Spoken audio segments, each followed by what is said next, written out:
যার কিডনির প্রবলেমের কারণে রক্ত বারবার পাল্টানো লাগে তাকে জিজ্ঞেস করেন ডায়ালিসিস করা কত কষ্ট।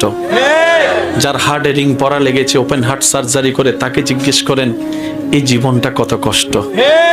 যার হাঁপানি প্রবলেম আছে তাকে জিজ্ঞেস করেন নিঃশ্বাসের এক একটা গুরুত্ব।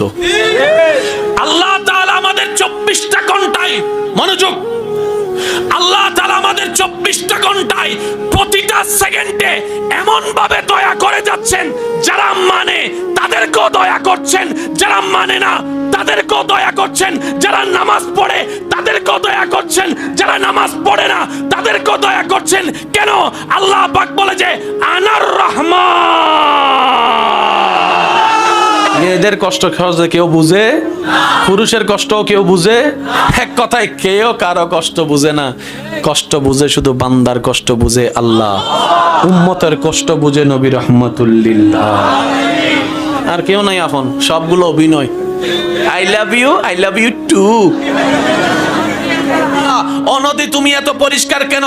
তোমার পানি দিয়ে যে ওযু করা যায়, বলে হুজুরেরা এত পরিষ্কার কেন? ময়লা নেওয়ার পরও বলে যে সাগর দাদা আসে, টাইমে টাইমে সাগর দাদা জোয়ার হইয়া আসে, বাড়া হইয়া সব।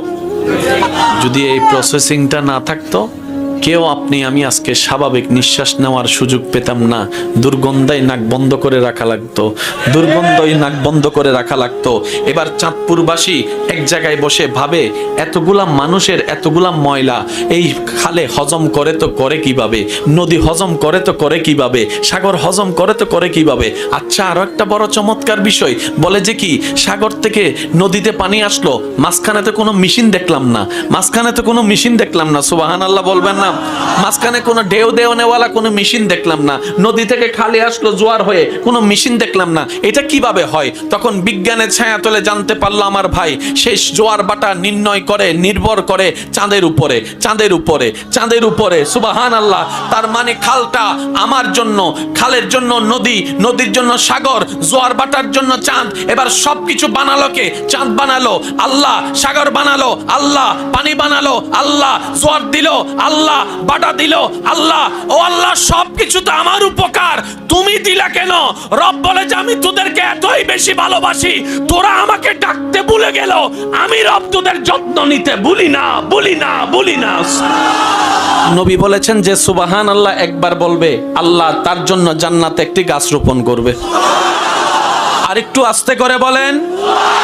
কারো জীবনে বলা একবার সুবহানাল্লাহ যদি কোন রকম রবের দরবারে কবুল হয়ে যায়, আল্লাহ তাআলা তার কাল হাসরের মিজানের দাড়িপাল্লা পরিপূর্ণ করে দিবেন নেকি দিয়ে।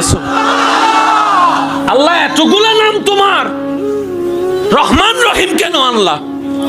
এবার দেখেন সূরা ফাতিহার ২য় নম্বর লাইনে তো আর রহমান আর রহিম। মনে রাখবেন ভাইয়েরা, কোরআন হচ্ছে বুঝার কিতাব, কোরআন ঝগড়া করার কিতাব নয়, কোরআন মহাব্বতের কিতাব, মহাব্বতের কিতাব, মহাব্বতের। পৃথিবীর বুকে জানলে খুশি হবেন, এই কোরআনকে ভুল ধরার জন্য যারা বিদ্বেষ নিয়ে নেমেছে, এই কোরআনের ভুল ধরা তো দূরের কথা, উল্টা কোরআনের সৌন্দর্যের প্রেমে পড়ে ইসলাম ধর্ম গ্রহণ করেছে হাজার হাজার মানুষের প্রমাণ আছে। ডান হাত তুলে দেখাই বলেন ঠিক কিনা? একটা গান আপনার জানা মতে কয় দিন কয় মাস ভাইরাল থাকে? কয় মাস? 3 মাস, 1 মাস? শুনে না, 1450 বছর হয়ে গিয়েছে, এখনো সূরা রহমান পুরাতন হয় নাই। 1450 বছর পার হয়ে গেলে এখনো কুল হু আল্লাহ পড়লে মানুষের অন্তর শীতল হয়ে যায়। 1450 বছর পার হয়ে গিয়েছে, এখনো ইয়াসিনের তেলাওয়াত শুনলে আশিকদের অন্তর কেঁপে ওঠে। 1450 বছর পার হয়েছে, সূরা মুলুকের তেলাওয়াত শুনলে আশিকদের অশ্রু থেকে পানি ঝরতে থাকে, পানি ঝরতে থাকে, পানি ঝরতে থাকে। এবার এই কোরআনের তেলাওয়াতকে আল্লাহ তাআলা এমন সুন্দরভাবে সাজিয়েছেন, বড় বড় গায়করা পর্যন্ত নিজের গানের আওয়াজকে কোরআনের তেলাওয়াতের সামনে সারেন্ডার করতে বাধ্য হয়েছে। কোরআনে, রাষ্ট্রবিজ্ঞান কোরআনে, অর্থনীতি কোরআনে, বিজ্ঞান কোরআনে, বায়োলজি কোরআনে, ম্যাথমেটিক্স কোরআনে, জিওগ্রাফি কোরআনে, সৌরজগৎ কোরআনে, আসমানের কথা কোরআনে, জমিনের কথা কোরআনে, জান্নাতের কথা কোরআনে, জাহান্নামের কথা কোরআনে, অতীতের কথা কোরআনে, পুরাণের কথা অতীতের কথা কোরআনে, ভবিষ্যতের কথা কোরআনে, কিয়ামতের কথা কোরআনে, পরকালের কথা কোরআনে, হাসরের কথা কোরআনে, তাকদীরের কথা কোরআনে। এই কোরআনকে আল্লাহ এমন ভাবে নাজিল করেছেন, সব ধরনের জ্ঞান কোরআনে। যাদের মাসুম সন্তান দুনিয়ার থেকে যায়, এটাও আল্লাহর দয়া। আল্লাহ যখন দেখে মা বাবা জান্নাতে যাওয়ার মতো আমলটা তেমন থাকবে না, তখন ওই ছোট বাচ্চা যখন জান্নাতে যাবে, জান্নাতের দরজায় দাঁড়ায় বলবে, আল্লাহ মারও আদর পাই নাই, বাবারও আদর পাই নাই। সুবহানাল্লাহ বলেন না রে ভাই? আল্লাহ মারও আদর পাই নাই, বাবারও আদর পাই নাই, মা ডাকারও সুযোগ পাই নাই, বাপ ডাকারও সুযোগ পাই নাই। আল্লাহ আমি আমার মা বাপ ছাড়া জান্নাতে যাব না।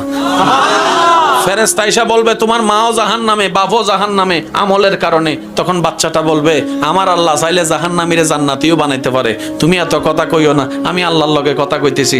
আল্লাহ পাক বলবে, আজকের দিনের জন্যই তো আমি তোকে সেই দিন দুনিয়াতে গুনাহ করার আগে নিয়ে আসছি, যেন মা বাবাকে সুপারিশ করে জাহান্নামী থেকে জান্নাতি বানাই দিতে পারিস।